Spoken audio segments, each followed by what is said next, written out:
శ్రీ గరుడ పురాణం. ఇది వైష్ణవ పురాణమే గాని ఆ ఒక్క శాఖకే పూర్తిగా అంకితమైపోలేదు. ఇతర దైవాల పూజా విధానాలు కూడా ఇందులో వివరింపబడ్డాయి. పరమశివుని గురించి గరుడ పురాణం ఎక్కువగానే చెప్పింది.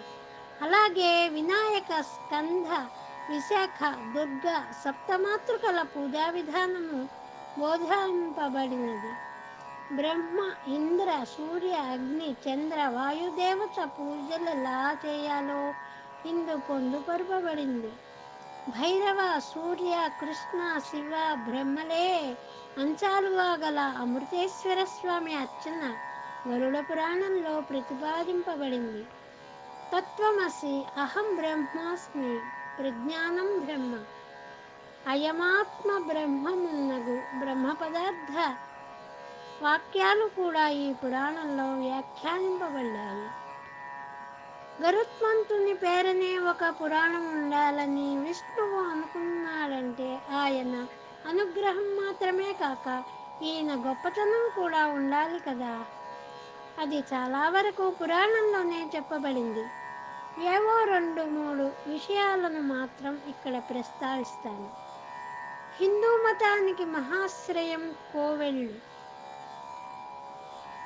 అటు ఉన్నది ఇటు లేదు అన్నట్టుగా విష్ణు కోవెలలో ఉండేవేవి శివ కోవెలలో ఉండవు, ఒక్క క్షేత్రపాలకులైన త్రిమూర్తులు తప్ప. కానీ గరుడు అన్ని కోవెళ్లలోనూ ఉంటాడు.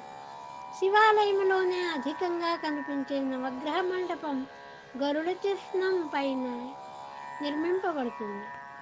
అమ్మవారి గుడులలో కనిపించే పోతురాజు కూడా గరుత్మంతుడి అంశయేనని పెద్దలంటారు.